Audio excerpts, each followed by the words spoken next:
예, 변호사님. 지금 국민의힘이 하는 일이라는 게 저렇게 단독 질주를 하고 있지 않습니까? 의회 독재, 의회 폭주를 하고 있는데도 불구하고 하는 게 딱 두 가지입니다. 하나는 퇴장, 불참하는 거.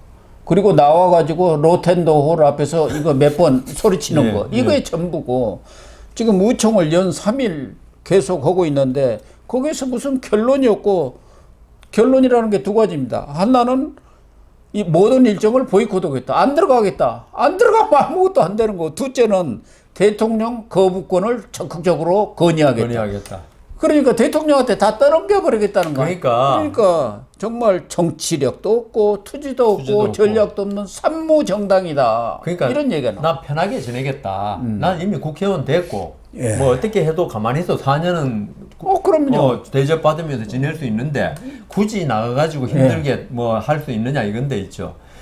지금 국민의힘 국회의원들이 참 착각하는 게, 그러면 국민들이 참 신사 같다. 참 더불어민주당은 독조하는데 그래도 국가의 국회의원처럼 행동하는 거 전혀 그렇게 생각하지 않습니다. 그럼요. 완전 믿음을 저버리는 거예요. 그럼요. 지금 국민의힘에 대해서는 아예 쳐다보지도 않지 않습니까? 그러니까 결국은 자기 보이콧하고 그런 것에 대해서 국민들이 보이콧하면 뭐합니까, 그럼? 관심이 없어요. 야당 같으면은 지금 완전히 그 점령을 했을 겁니다. 그래가지고 국회 경위가 질질 끌고 가는 모습까지 보여주면서 우리가 이렇게 탄압받고 있다. 지금 국회에서 탄압받는 거는 국민의힘이거든요. 탄압받고 있으면서 자기 탄압받고 있는 걸 몰라요. 그리고 내가 탄압받는 거에 대해서 불감증에 걸려버렸어요. 사실은 21대 국회도 국민의힘이 사실 탄압받은 겁니다. 패스트트랙이니 뭐니 해가지고. 근데 의식이 없어요. 없어요. 전혀 없습니다. 지금도 이게 일당 독재에서 탄압받고 있는데도 대통령만 우리 편이다 이거지. 이제 거부권 행사하면 되는 거 아니야?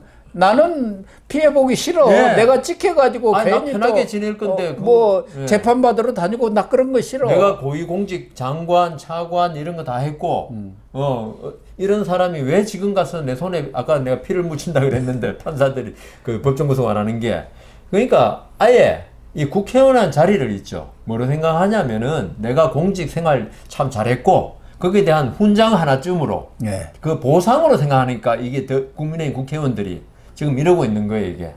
노후 대책입니다. 노후 대책 다 해먹을 거 다 하고 관료로서 또 사법부에서 하고 이제 국회의원 배지 달고 편안하게 노후에 대우 받으면서 이렇게 살겠다는 게 그 노후 대책이에요. 장관들도 장관보다는 국회의원직을 더 좋아한다면서요. 그럼요. 출근을 해야 할 의무도 없는 것이고. 그러니까 이 국회의원직을 좀 전에 말씀하신 대로 우리 국민의힘 국회의원들이 어떤 자기의 참 공무원으로서 훌륭하게 살아온 데 대한 보상으로 생각하는데, 국회의원이라는 건 있죠. 자기를 지지해준 국민들 있지 않습니까? 위에서 상대방하고 싸우라는 게 국회의원이지, 그렇게 보신주의에 있어가지고 그냥 자기 호의호식하는 자리로 즐기라는 자리가 아니거든요. 그러니까 정말 국민의힘이 그렇게 참패를 당하고도 웰빙 정당의 DNA가 그대로 있다는 것이 최근에 이런 원내 대책이라든가 전략을 구사하는 과정에서 다 드러나고 있고, 그걸 지금 오늘 동아일보에서도 아주 비중 있게 달았더라고요. 관료, 영남 정당의 한계다. 관료들 다 내가 장차관까지 다 하고 높은 자리에 있었던 사람이 가갖고 내가 무슨 야당 들어오고 이렇게 언쟁하고 두잡이 할 필요가 뭐 있느냐. 나야 점잖하게 뒤에 앉아서, 그리고 그 젊은 사람들 좀 나가서 하고, 영남이라는 게 그거 가만히 있어서 그냥 공천만 받으면 배지를 타는데 공연이 걸려가지고 이 재판받고 위험보다 리스크를 전혀 쓸 필요가 없다 이런 생각을 하고 있는 거 아닙니까? 저는 보면 나경원 의원이 밤샘이라도 하자 이러는데 밤샘을 왜 하냐 그러더라고 대부분이. 의총으로 하더라도 점심시간 딱 식사 되면 아주 칼날같이 끝난다는 거예요. 그 얼굴에 만족한 웃음을 띠면서 식당으로 가고요.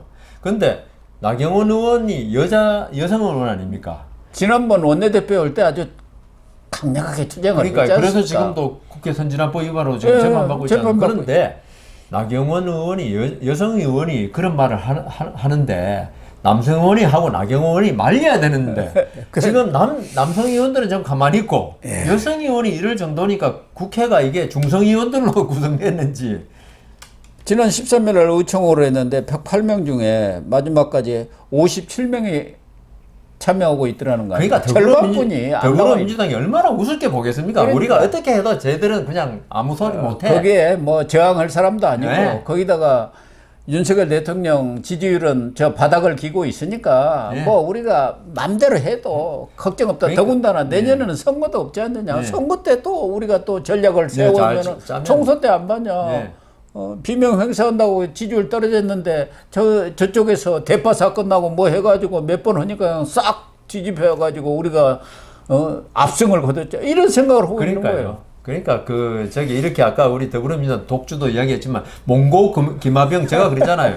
그것도 나쁘지만 그렇게 만들어준 게 몽고 김하병처럼 행동하게 만들어준 게 국민의힘 의원들의 행태라니까요. 몽고 김하병 하면요. 지금 이제 다 옛날 역사가 됐지만 유럽이라든가 그걸 당하는 사람들은 아주 그냥 이게 악마들로 생각하는 아주 그냥 모조리 죽여버리고 다 그랬죠. 불태우고요. 다 죽이고 저항하면은. 이 몽골 김하병이란 말도 이번에 이재명이 쓴 게 아니고 원래 정동영 지금 이번에 다시 의원이 됐습니다만 그 사람이 그 당시 대선 경선하고 해가지고 대선 후보까지 됐지 않습니까? 그때 쓴 말이에요. 그때 이재명이가 거기에서 비서실 뭐 차장인가 해가지고 저 밑에 있었던 사람입니다. 그러니까 이번에 또 정동영 자기 사부가 들어왔잖아요. 그러니까 이번에 또 몽골 김하병처럼 우리가 속도전을 벽겠습니다 하고 나서. 그러니까 그 서양인들이 백인들이 아직도 동양인에 대해서 심정적으로 두려움을 가지고 있어요. 트라우마. 그리고 황화라고 그래요. 그러니까 그 황인종들의 화. 그러니까 헝가리까지도 완전히 다 쓸어버렸거든요. 그 사람들이 그래서 그 당시에는 지금은 이제 백인들이 이제 경제도 수준도 높고 해가지고 그렇지만 그 당시에는 황인종을 보면은 두려움을 느껴 도망가기 바빴어요. 그 당시 러시아 그 당시 무슨 공국인데 거기 공격할 때 성 공격할 때는 그 죽인 시체들을 그냥 성 안에다가 그렇군요. 투석기 넣어갖고 쏘아댔지 않습니까? 그게 사실은 패스트를 일으켰다는 거예요. 흑사병이라는 게. 그게 뭐 확인된 것은 아닙니다만 그렇게 알려져 있죠. 그 김하병 이야기 그만큼 무서운 거예요. 그러니까요. 그러니까 투석기 통해서 시체를 막 던지니까. 뭐 정치 이야기로 다시 돌아가자면은 이 국민의힘이 이 김하병들이 한테 겁을 먹을 게 아니라 같이 대등하긴 아니지만 자기가 할 수 있는 만큼 투쟁을 해야지. 지금 거의 굴복한 상태입니다. 제가 볼 때는. 굴복이죠. 완전 굴복이죠.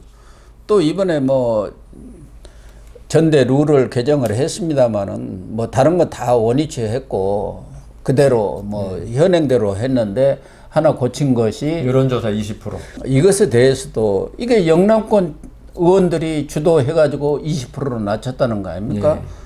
원래 그 특위에서 당헌 개정 특위에서는 20% 아니냐 30% 아니냐 그 이전에는 50% 안까지도 나왔었죠. 이것은 왜 그러냐 박근혜 전 대통령이 비대위원장 시절에 50대 50도 해가지고 사실은 경선이 떨어졌죠. 경선에서는 당심에서는 이겼는데 민심에서 져갖고 이명박 대통령이 노무현에서 이명박으로 기득권을 버렸지 않습니까? 국민들이 좋게 본 거예요, 이게.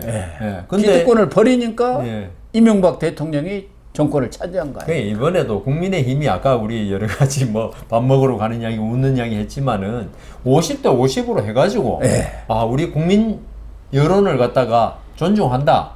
이런 모습을 보면 좀 변형하는 모습을 보여야 되는데. 20% 이건 전에 100%나 거의 같다는 거예요. 뭐 개딸들 같은 강성 지지층이 있으면 20%도 강할 수 있는데 국민의힘은 그런 그 강성 지지층이 없거든요. 이런 상태에서는 결국은 친윤들이나 이런 사람들이 영남 의원들이나 이런 사람들이 결국 국민의힘을 갖다 좌지우지밖에 할 수 없는 그런 토양을 또 만들어놨어요. 그렇습니다. 결과적으로 국민의힘이 정신을 차리지 않으면은 민주당의 이런 독주를 막을 방법이 없습니다. 우리가 막겠습니까? 어디 국회 가서 국민의힘 의원들이 막아야지. 이 국민의힘은 여론이 막아줘야 한다 이런 얘기하고 있지 않습니까? 여론이 자기들은 안 오면서 여론이 왜 국민의힘을 지금 지지를 하겠습니까? 자기들이 진짜 뼈를 깎는 쇄신 네. 노력을 기울이고 아니, 그랬을 때 여론이 지지를 그러니까 하는 거지. 이 국민의힘이 있죠. 자기 희생을 하는 생각이 하는데 전혀 안 하고. 우리가 좌파 욕하고 더불어민주당 욕하지만 거기는 있죠. 나쁜 목적을 위해서지만 자기 희생을 해요. 거기에 극단적인 선택을 한 정치인 꽤 몇 명 있지 않습니까? 이분들이 자기 진영의 이익에 손해가 갈 것 같으면은 자기를 갖다 버린다고요. 그래가지고 자기 진영을 구해냈다고. 극단적인 선택을 해버리지 않습니까? 그러니까 더 이상 그럴 정도의 수사도 할 수 없고 예. 지금 몇몇 지금 뭐 제가 이제 말씀 못했지만 제가 국민의힘 그러니까 보수 우파에서 있죠. 자기 희생을 그런 일은 했다는 이야기를 들은 적이 없어요. 그러니까 윤석열 대통령 지지율도 오늘 갤럽 여론조사 보면은 지난번 2주 전에 21%가 나왔습니다만은 정말 20%가 깨지면 국정 운영이 불가능하다 할 정도인데 조금 올랐어요. 윤석열 대통령의 긍정평가가 26%, 조금 올랐고 부정평가도 66%입니다. 그렇기 때문에 국민의힘 지지율은 뭐 민주당보다는 조금 앞섰다고 하지만 뭐 거기서 거기고요. 예. 아니, 조국 합치면 낮아요. 그렇죠. 조국이 지금 13%. 39대 지금 그러니까 30대예요. 야당으로 따지면은 예. 전체 범야로 따지면은 아유, 뭐 택도 없습니다. 그러니까요. 그런데 예. 30%가 좋아하고 있는 모양이죠. 자기들은 민주당보다 높다는데 야권이 그런 게 있지 야권을 않습니까? 생각해야지. 예. 예. 그래서 이런 낮은 지지율을 가지고 이것에 대해서 어떤 경각심을 갖고 이래서는 안 되겠다는 생각들을 하면서 궁골 예. 쇄신을 해야 하는데 국민의힘 의원들이 한 그런 모습을 거기에 안 대해서는 보이고 있어요. 제가 정말 안타까워요. 아까 그 고 교수님이 보내주신 주제 예. 아주 말씀드리고 싶은 게 있죠. 이번에 석유 문제도 났지만 있죠. 예. 동해석유. 제가 그 윤석열 대통령이나 대통령실에서 약간 오해하고 있는 게 있죠. 윤석열 대통령이 무슨 정책 하나를 뭐 의료개혁 문제도 했지만은 발표하면 국민들이 지지할 것이라 생각했는데 국민들의 지지는 있죠. 어떤 정책의 어떤 이슈를 가지고 지지하는 게 아니고 대통령이 어떤 이슈를 다루는 모습을 가지고 지지냐 그 분야를 결정하거든요. 대통령이 국민의 어떤 뜻을 존중하고 그다음 신뢰를 받는 행동을 하고 또 윤석열 대통령은 거기에 더해서 하나의 부채가 더 있어요. 자기가 대통령 된 그 재산이 결국은 공평하고 누구에든지 법을 갖다가 동일하게 적용하고 이런 거였는데 윤석열 대통령이 하면서 이번에 국민권익위에서 이번에 그 김건희 여사 그 문제 없다는 발표도 저는 뭐 문제 없다고 결론은 내릴 수 있지만은 그 결론 국민권익위에서 그렇게 꼭 할 필요가 지금 할 필요가 있었냐 거기에 대해서 많은 국민이 실망을 했어요. 예. 많은 국민들은 문제가 있다고 분명히 생각하고 있었거든요. 근데 권익위에서 갑자기 나서가지고 그걸 왜 그거 권익위 있죠. 지금 그 이재명 대표 재판 뭐 내년 다음 대선까지 나냐면 권익위가 그거 발표할 필요가 없어요. 그냥 내부적으로 가지고 있다가 나중에 이제 좀 검찰 수사라든가 지금 검찰을 수사하고 있다 했잖아요. 그때 발표를 하든지. 그다음 권익위는 사실 그 수사기관이 아니니까 그 법적으로 문제는 없지만 좀 안타까운 면이 있다. 약간의 문제는 있다. 뭐 정치적으로 하든지 해야 되는데 그걸 했는데 저는 그 윤석열 대통령과 대통령실에 좀 주문하고 싶은 게 어떤 그 발표하는 방식 이런 거에 대해서 국민들한테 어떤 그 신뢰를 줘라. 그리고 대통령이 내가 옛날에 조국 의원이 망한 게 결국 옛날에 SNS에 글 올렸던 것 때문에 망했지 않습니까? 윤석열 대통령의 재산을 갖다가 지금이라도 회복해라. 법은 공평하고 누구든지 그 법을 어길 때는 처벌받을 수 있다는 느낌을 주도록 해야지 자꾸 그 외교 성과 그다음 뭐 석유 뭐 그다음 의료개혁 이런 이야기 100번 해봤자 국민들은 아 그러냐? 콧방귀 낍니다. 콧방귀도 안 낍니다. 그렇기 때문에 지금이라도 윤석열 대통령이 아까 21% 26%가 지지율인데 지금 윤석열 대통령이 어떤 테마가 부족해서 그런 게 아니고요. 어떤 그 국정을 그 이끌어 나가는 어떤 그 태도에서 국민들이 실망을 해야 이런 거거든요. 그렇기 때문에 좀 그런 면에서 그 정무진이라든가 비서실장 지금 뭐 정진석 의원 국회의원 좀 잘 알아가지고 윤석열 대통령 포장을 좀 잘해주라 이거예요. 그렇게 해주시기를 촉구를 하는 수밖에 달리 뭐 방법은 없습니다.